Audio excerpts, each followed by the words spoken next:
Selain Benyamin dan Pilar Saga, Siti Nur Aziza dan Ruhama Ben juga mendaftar ke kantor KPU Tangerang Selatan hari ini. Dan untuk mengetahui informasi selengkapnya, kita bergabung dengan Rena Christian dan juru kamera Adini Anissa dari kantor KPU Tangerang Selatan. Renat, bagaimana jalannya pendaftaran calon wali kota dan wakil wali kota Siti Nur Aziza dan juga Ruhama Ben?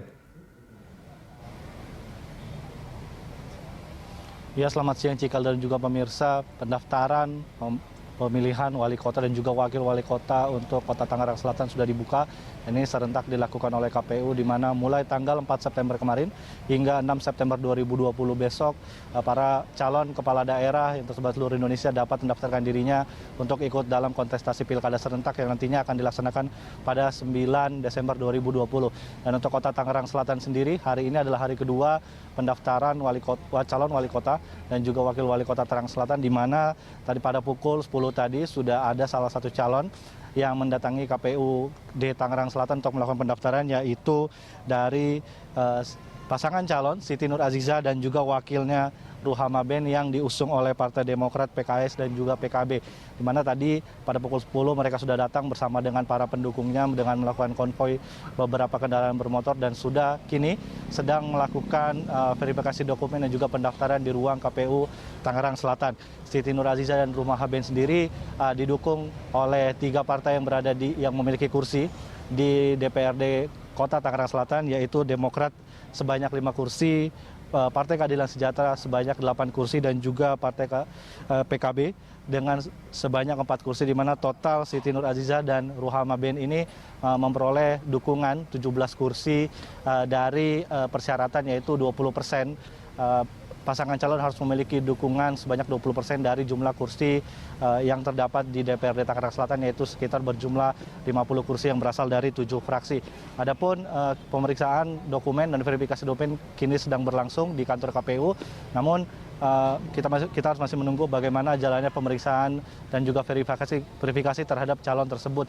Adapun di hari pertama sudah ada pendaftaran salah satu calon lainnya, yaitu Muhammad dan juga Rahayu Saraswati yang diusung oleh Partai PDI dan juga Gerindra, serta PSI dan juga Hanura dan juga PAN, di mana di hari pertama berkas sudah diterima dan dinyatakan sah, dan kini sedang menunggu juga untuk masuk ke tahap selanjutnya. Adapun Muhammad dan juga Rahayu Saraswati ini total didukung lebih dari 40%, yaitu sekitar 46% kursi yang terdapat di DPRD Kota Tangerang Selatan, yaitu dengan akumulasi PDIP memberikan 8 kursi, Gerindra 8 kursi, Partai PSI 4 kursi, Hanura 2 kursi dan juga PAN 1 kursi. Total Muhammad dan Rahayu Saraswati memperoleh dukungan dari fraksi di DPRD Kota Tangerang Selatan sebanyak 23 kursi.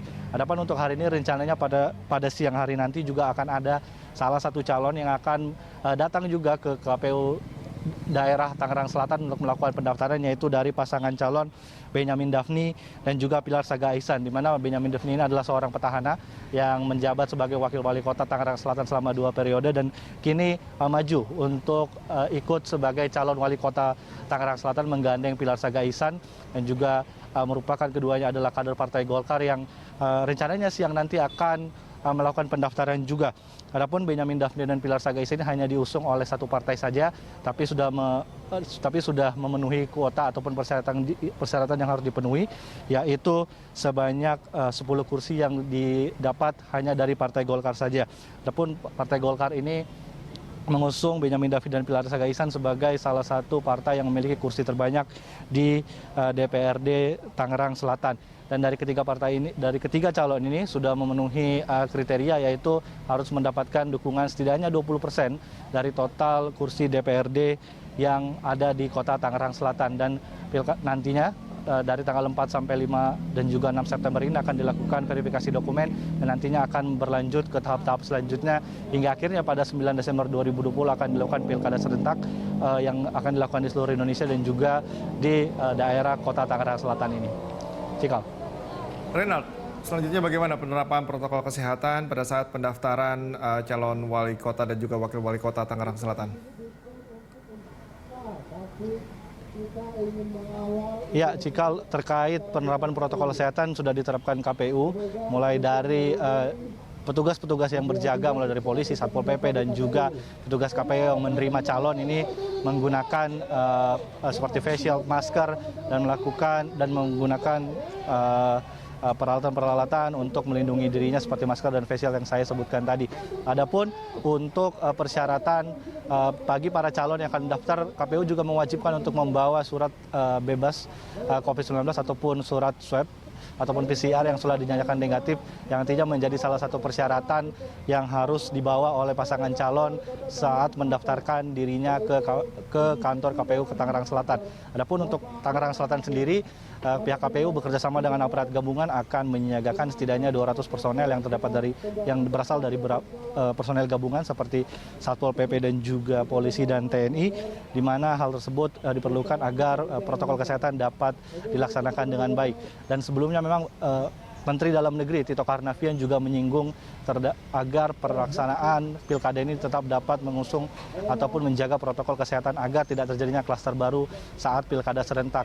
Mulai dari pendaftaran calon dan juga terkait arak-arakan ataupun konvoi yang sering sekali terlihat dalam pendaftaran calon, baik saat akan mendaftarkan ataupun saat melakukan kampanye nantinya. Dan dari pantauan kami memang di lapangan di KPU Tangerang Selatan beberapa masa sudah berkumpul di depan kantor Tangerang Selatan untuk melakukan seperti dukungan kepada para calon, di mana jumlahnya dibatasi.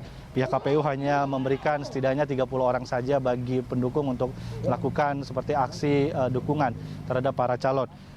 Untuk sistem pendaftaran juga, pihak KPU juga membuat beberapa aturan seperti yang diizinkan untuk masuk melakukan pendaftaran ini hanya calon dan juga sekretaris partai, agar tidak ada terjadinya penumpukan saat melakukan pendaftaran di dalam kantor KPU nantinya.